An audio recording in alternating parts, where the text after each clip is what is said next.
Hello. Thank you for your continuous support, this means a lot to us. If you enjoy the stories we share, kindly subscribe to this channel. Now, let's dive into the details of today's story. My name is Evelyn Monroe. I'm 28 years old and last year I died. Well, technically I didn't, but for a full night the people in white coats didn't expect me to make it. They huddled outside my ICU room speaking in clinical whispers about intracranial pressure and skull fractures. Monitors beeped, tubes tangled around my arms. My face was swollen and unrecognizable, my brain was bruised, but I was still there, silent, trapped, listening. Someone had called my emergency contacts. Clarence and Ivy Monroe arrived just past midnight. I didn't see them. Of course, I couldn't move, but I heard them. Heard the way my mother's heels clicked too fast on the tile. Heard my father ask the neurologist, and quote, "What kind of expenses are we talking about here?" End quote. There was a long pause. The doctor, Dr. Kwan, I'd later learn, answered carefully. "We need consent to operate. There's a high risk of secondary brain injury without intervention. Are you her legal guardians?" My mother's voice dropped an octave. "That's complicated. She's not biologically ours." My father clarified, the paperwork was never really finalized. A lie. The adoption had been legal for over 20 years. Dr. Kwan hesitated, "But she listed you both as emergency contacts. She's not our responsibility." Ivy said, her voice sharp as frost. "We did what we could for years. But we owe her nothing now." That's when I knew I wasn't going to die. Not because of medicine, not because of miracles, but because I refused to let that be my ending. A few hours later, Nurse Celeste placed a call to Noah, my co-founder, best friend, and the closest thing I had to a sister. Noah didn't hesitate. She flew in from Boston, signed the paperwork, fought for every procedure. She stayed by my bedside. She made sure I wasn't alone. By the end of the week, I was breathing without the ventilator. My brain had stabilized. I wasn't fully conscious, but I was there, alive. The Monroes didn't return, but they did show up at my grandmother Lorraine's house the following Friday. I watched the footage later. Clarence pacing on the porch, Ivy tugging at her pearls, impatient with the locksmith. Delilah, my sister by law and silence, stood awkwardly behind them, her expression unreadable. They had come to claim what Lorraine left me, but the door didn't open for them. They didn't find furniture or heirlooms or keys. Just a single letter waiting on the dining room table. A letter that would ruin everything they had tried to preserve. We lived in a white colonial, on a quiet street in Saratoga Springs, the kind with hydrangeas out front and perfectly symmetrical shutters that matched the mailbox. From the outside, we looked like the kind of family that sent holiday cards in matching outfits, and we did. Clarence and Ivy Monroe. My parents were pillars of the community. He wore three-piece suits even on Saturdays and had a laugh that echoed through fundraising galas. She hosted garden parties and spoken compliments that felt more like critiques. Then there was Delilah, blonde, brilliant, and impossible not to love. Even her tantrums felt like declarations of spirit.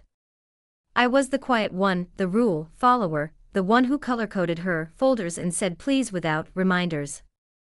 In every school photo, Delilah's head was tilted like she owned the frame.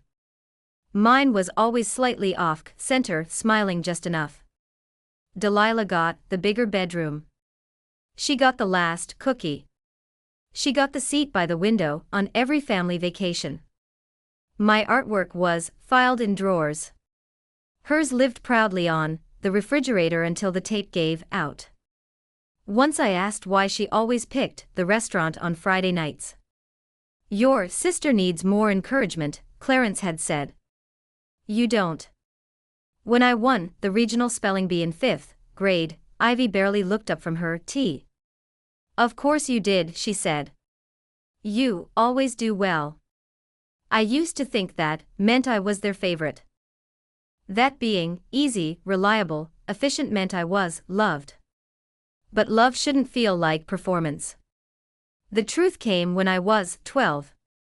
It was past midnight and I'd crept downstairs for a glass of water.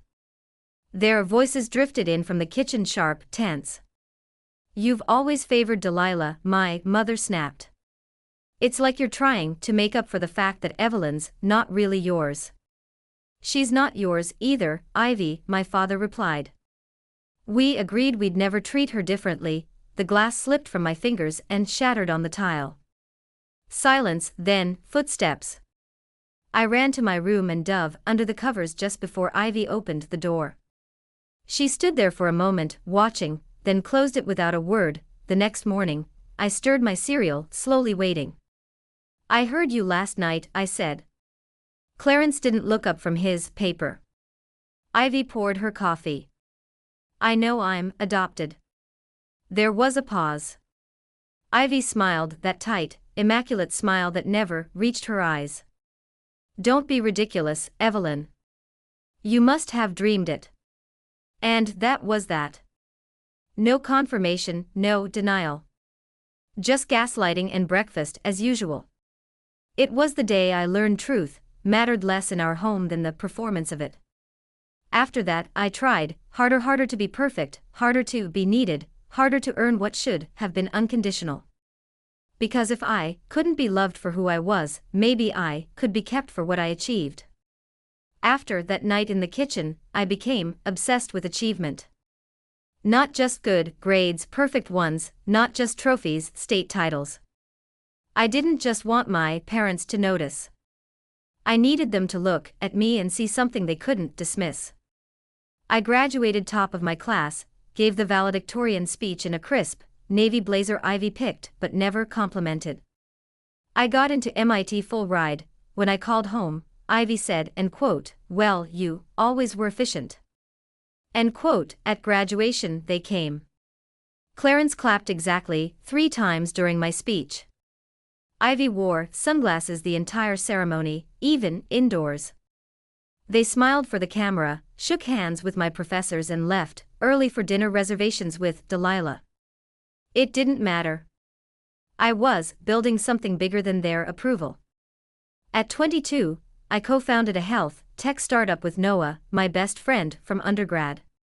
We designed diagnostic software that could detect rare conditions from voice patterns and eye movements. Something fast, something accessible, something human.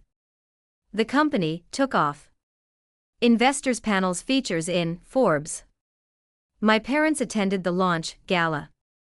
Clarence gave a toast about raising daughters who lead. Ivy wore her pearls and called me Evelyn Grace all night like I was a resume come to life. Only one person ever saw me as more than what I produced. Grandma Lorraine. She lived in Albany in a creaky Victorian, full of books and the smell of cinnamon, widowed young. She'd raised Clarence with a firm voice and gentle eyes. She'd invite me every summer from middle school on after I learned about the adoption and made space for me in a way no one else did.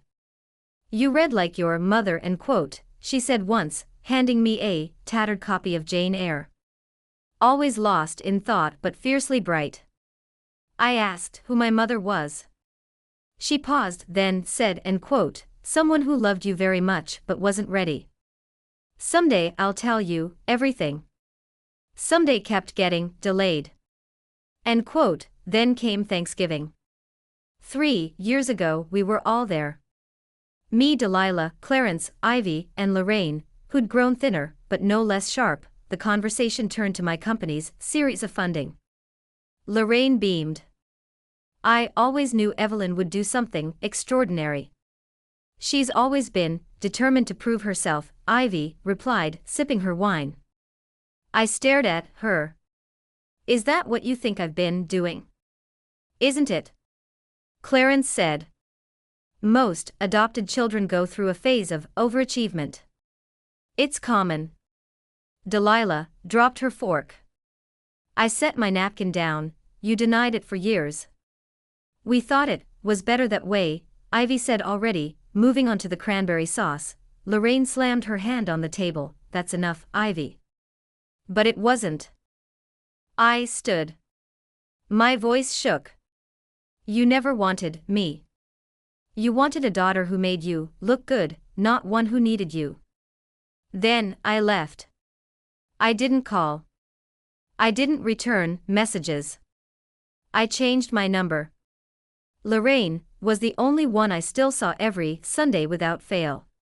She was the last place that still felt like home. It was raining the night everything changed, that soft, steady kind of rain that turns familiar roads into blurred mirrors. I stayed too late at the office. We were prepping a major update, and I didn't want to leave it unfinished. Noah told me to head home around 8. I didn't listen. 15 minutes from my apartment, a car ran the light at Holston in Maine. They told me later it hit the driver's side at 60 mph. I don't remember the sound, only the silence after, the kind that hums like a dial tone inside your head. I was told the paramedics had to cut me out of the wreckage, that my ribs were fractured, my collarbone shattered, that I had bleeding in the brain and pressure behind my eyes. I was unconscious by the time I reached the ER, and that's where I stayed unmoving, intubated alone. At 2:12 a.m., the hospital called the emergency contacts in my phone. Clarence and Ivy Monroe. They came. They looked at me covered in blood and machines. And then they left. She's not actually our daughter, Clarence told the attending physician. It was informal. The paperwork never went through. She's not our responsibility, Ivy added. We can't authorize anything. They didn't ask if I was in pain. They didn't ask what I needed. They asked about costs. Without their authorization, the surgery couldn't proceed. That's when Nurse Celeste stepped in. She called Noah. Noah arrived an hour later, soaking wet and wide-eyed. She signed the consent forms. She called our company lawyer. She sat beside my bed, reading from our project proposals like I was still in the conference room with her. Celeste checked my vitals and whispered updates to me during each shift change. She played music I might like. She said, and quote, "You're not alone." End quote, even though I was, legally, I was a Monroe. But that night, my parents told the hospital I wasn't. They chose the lie that let them walk away. And I would have died with that lie if it hadn't been for Noah, Celeste, and the kind of family you don't inherit, you build. Waking up felt like being dragged through glass. My throat burned from the breathing tube. My limbs refused to cooperate. And the pain in my head came in waves I couldn't brace for. Everything hurt, but I was alive. Noah was there when I opened my eyes. So was Celeste, holding a warm washcloth and whispering, end quote, "Hey, you made it." End quote. I couldn't speak, but I blinked once. That was enough. They stayed. Recovery was slow. I couldn't sit up without vomiting for days. Even blinking too fast made the room spin. But I pushed through because somewhere deep down beneath the bruises and broken bones, I remembered my parents walking out. A week after I was transferred to a quieter ward, Noah brought news Lorraine had passed peacefully in her sleep 6 months earlier. I hadn't known. Ivy and Clarence never told me. What I did receive was a letter from Mr. Grayson, Lorraine's attorney. He arrived in a charcoal suit and a soft voice, carrying a sealed envelope and a thin folder of legal documents. "Your grandmother asked me to deliver this personally. Should anything happen to her before she could speak to you directly."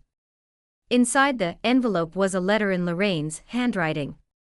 She explained everything. My birth mother had been her niece, Caroline, just 18, when she got pregnant. The father disappeared.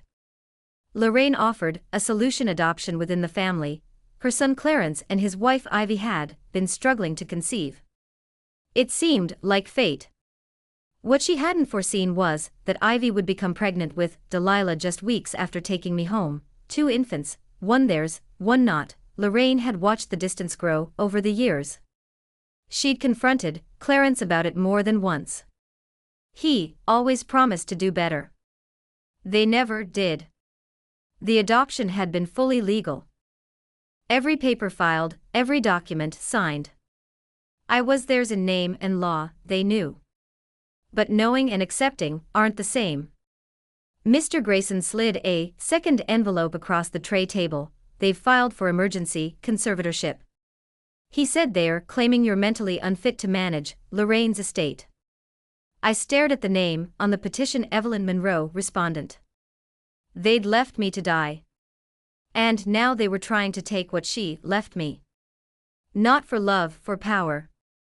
But they didn't know about the letter or what I was about to do with it. I got stronger faster than anyone expected. Pain was still there, but it no longer owned me. My steps were slow, my arm still in a sling, but I had something bigger than recovery driving me, the truth. Lorraine's house. My house was still in probate, but I had access. Mr. Grayson arranged it. I hired a security firm to change the locks and install cameras in every room. You'll be able to monitor it remotely, the technician said. That was the point. Next came the letter. It took me 3 drafts to get it right. The first was too angry. The second too clinical. The third was what I needed: a declaration, not a confrontation. I didn't need them to feel remorse. I needed them to see what they'd done in a mirror they couldn't shatter. I included copies of the hospital report, legal proof of my adoption. In Lorraine's letter, I added a line. The cameras are recording. The day the Monroes arrived, I watched from Noah's apartment. At precisely 2007 p.m., Ivy's car pulled into the driveway. Clarence stepped out first, checking his watch. Delilah lingered behind them, eyes scanning the porch, like she already knew something was off. They tried the front door, locked, called a locksmith, signed a release, walked in like they owned it. Clarence went upstairs. Ivy bellowed for the china cabinet. Delilah stood still in the hallway until her gaze landed on the envelope waiting on the dining room table. Ivy opened it. As she read, her face drained of color. Clarence came down with a vase in hand, took one look at the papers and turned red. Delilah read over her mother's shoulder. Her expression didn't shift. It collapsed. I watched it all in real time. No sound, just movement. The moment the performance cracked, and that was when I knew the truth didn't need to scream to be heard. The text came 3 days after they read the letter. Delilah, can we talk? Just us. I didn't know Evelyn. I swear I didn't know.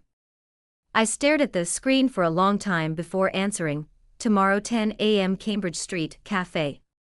She was already there when I arrived, sitting at a corner table, 2 coffees in front of her. She stood when she saw me, then sat again awkwardly. We hadn't spoken in 3 years. You still take it black with 1 sugar, she said, pushing a cup toward me. I do. I took a sip and waited. I don't know where to start, she admitted. What they said at the hospital. I can't believe it, but they did. I know. I saw the footage and the letter. She paused, looking down. I think part of me always knew something was wrong, but I didn't want to see it. I told myself you were just more independent, that they were harder on you because you were older, or I let her sit in the silence. She didn't try to fill it this time. I'm sorry, she said, finally, for not asking questions, for being quiet when you needed someone to say something. I was their golden girl. I didn't want to lose that. I nodded, slowly. Small steps, Delilah. That's all I can offer right now. I'll take them, she said. 2 weeks later, she moved into Lorraine's East Wing. Said it was temporary. I didn't ask for a timeline. The Monroes filed one more desperate move, a lawsuit for emotional distress, claimed the letter and the footage, defamed them, ruined their standing in the community. It went to court. The judge dismissed it with prejudice, called it an attempt to silence documented truth. The story made local news. Former colleagues, country club, friends, neighbors. Their faces stopped appearing in the local paper. Their names vanished from charity lists, eventually. They moved to Florida. No goodbye, no apology. But I wasn't waiting for one anymore. Delilah brought dinner the night the verdict came down, takeout from the Thai place Lorraine used to love. She set the bag on the counter, glanced at the still-sealed envelope of court documents, and smiled faintly, and quote, "Congratulations," end quote, she said, and quote, "for what I asked for finally being done with them." I looked at the empty spaces where the Monroes used to live in my mind and realized she was right. The noise had gone quiet. End quote. 1 year later, the dining room glowed in the way I remembered from childhood, warm golden humming with soft voices and the clink of silverware. The table was full again, not with people I owed loyalty to by law or blood, but with those who had shown up when it mattered most. Noah laughed across from me, swirling her wine and retelling a story from our early startup days when we nearly lost our first client because I refused to accept a typo in the proposal. Celeste rolled her eyes and passed the bread. End quote, "You were in a coma, and still more organized than half the hospital," end quote, she said. Delilah smiled from the end of the table, quieter than usual but steady. She'd found her own rhythm in the East Wing. It wasn't always easy. We still tripped over old habits, but the foundation was different, now honest, intentional. Mr. Grayson was there too, seated beside the fireplace. He looked around at the room and said, end quote, "Lorraine would have liked this, especially the company." End quote, the house had been restored, updated plumbing, fresh paint, a new roof, but I kept the original moldings, the creaky floorboards, the lavender wallpaper in Lorraine's reading room. I wanted it to feel like her, like memory without the pain.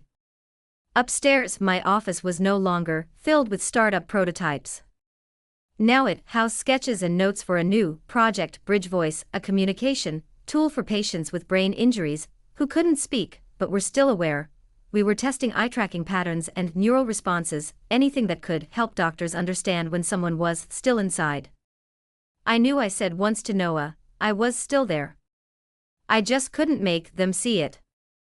Now maybe we could help someone else be seen. The night wore on, with seconds that didn't have to be earned. Just shared. Delilah helped me clear the plates.